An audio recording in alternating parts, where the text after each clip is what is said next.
Only a few have achieved such fame as him. The legendary King Leonidas epitomizes everything today's man hopes for or should aspire to. You've probably already watched the famous 2007 historical film by Zack Snyder, 300. You might think you know quite a bit about King Leonidas and the legendary Battle of Thermopylae. However, it's not quite as simple, as historical facts differ significantly from what's portrayed in the film. Without further ado, let's delve into the life of this Greek legend.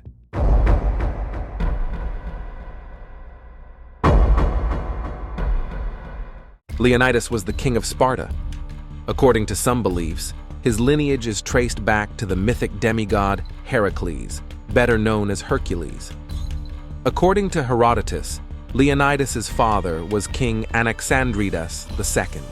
Leonidas's mother was simultaneously his cousin and his wife.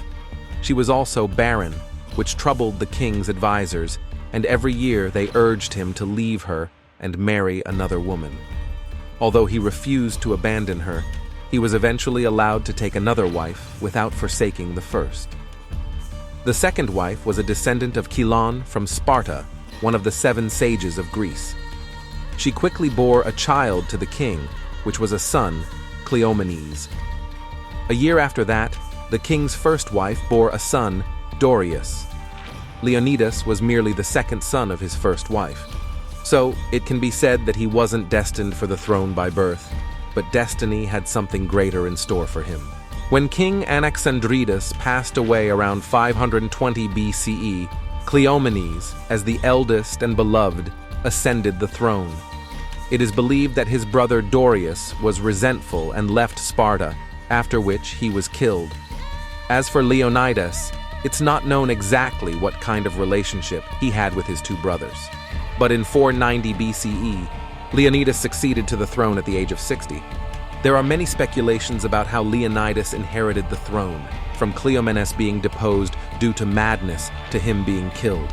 However, we know that Cleomenes didn't have male heirs, making Leonidas the rightful king of Sparta and initiating the story that would be retold for centuries. Leonidas proved to be a good king, both as a military commander and politically. Perhaps what played a significant role was the famous and brutal Spartan training, from which he couldn't escape.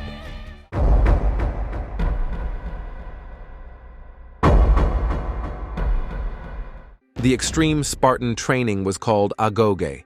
Spartans started developing soldiers right from a child's birth, where Spartan elders assessed newborn males. Well-built and strong babies were allowed to live, while those considered sickly or deformed were left at the base of a mountain to die.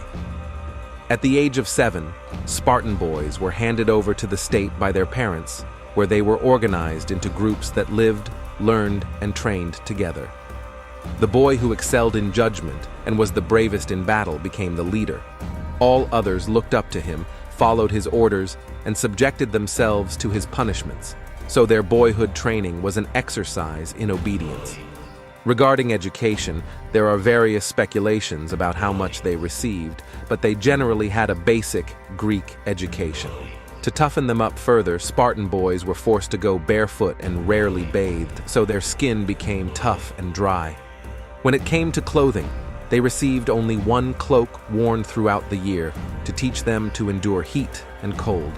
They also made their beds of plants they had to pull from the ground with their bare hands by riverbanks. As Spartan boys grew older, they had to exercise more and more to build their bodies. In addition to races and wrestling, their sports included a particularly brutal contest in which 2 teams tried to push each other off an island by shoving, striking, biting, and clawing opponents. To make life even tougher, Spartan boys were given meager rations. This was aimed at making them lean, but the boyish hunger was also meant to encourage them to steal food from gardens and other places, making boys resourceful providers and better fighters. But to ensure they learned cunning, boys caught stealing were flogged. Agoge didn't include military training, which didn't seriously begin until they became adult soldiers. Its true focus was preparing Spartan men to be obedient members of society, ready to sacrifice themselves for Sparta.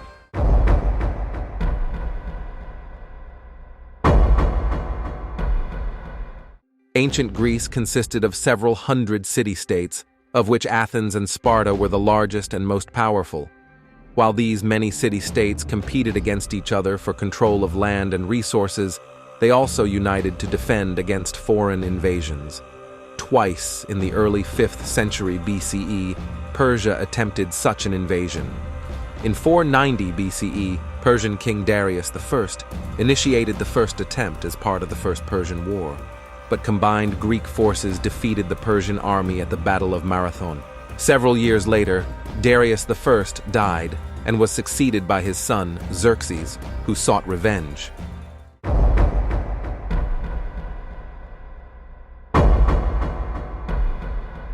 Exactly 10 years after the First Persian Invasion, Xerxes launched a new invasion, with the intention of subduing all of Greece and expanding the Persian Empire westward. He brought with him an unusually large army that remains the subject of speculation to this day.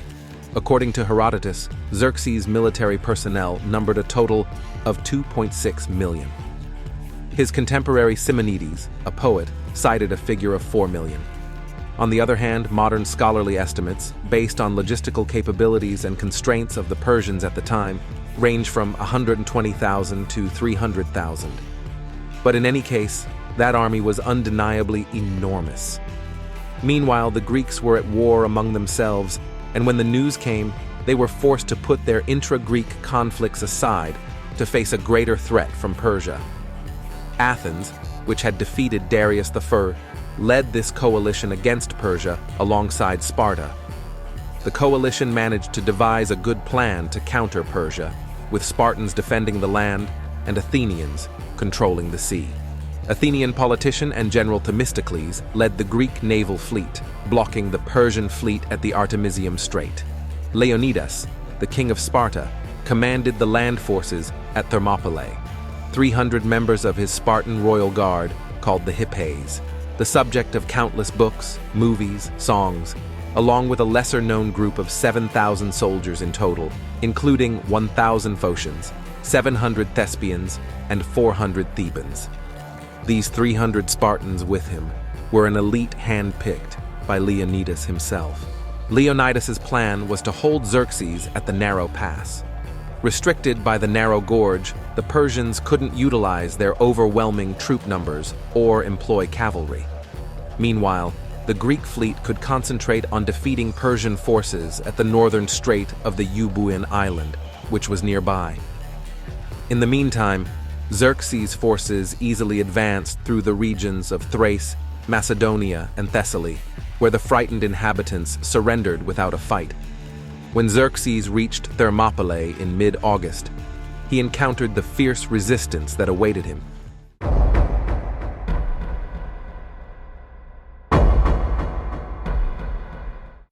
Xerxes set up camp near Thermopylae and waited for 4 days, convinced that the Greeks, upon seeing his mighty army, would be overcome with fear and retreat.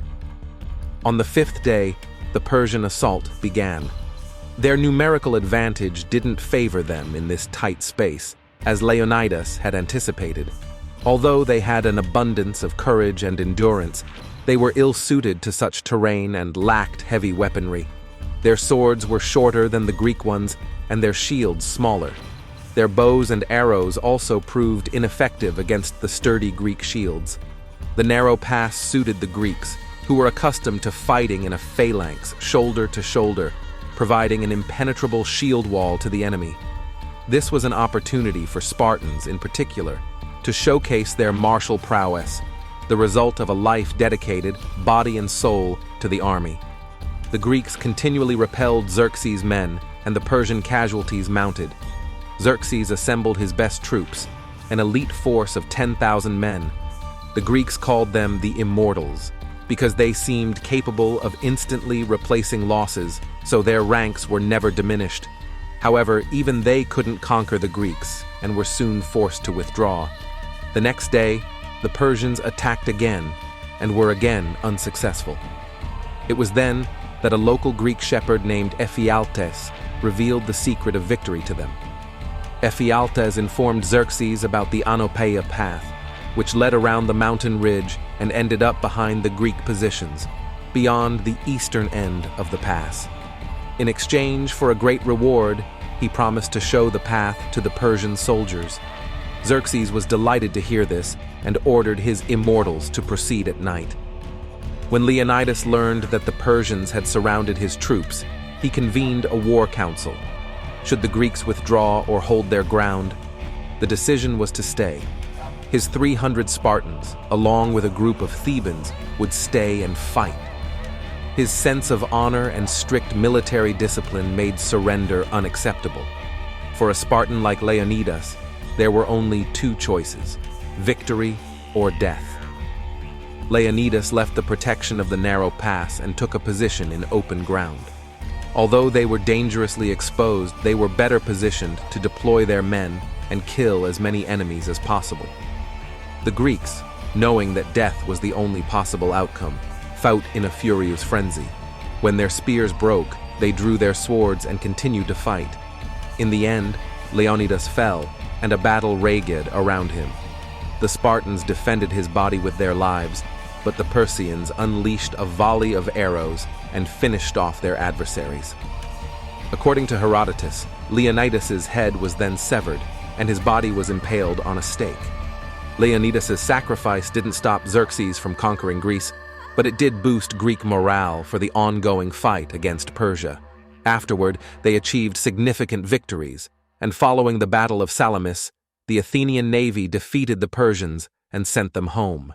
The legendary ruler and his 300 elite warriors continue to live on today.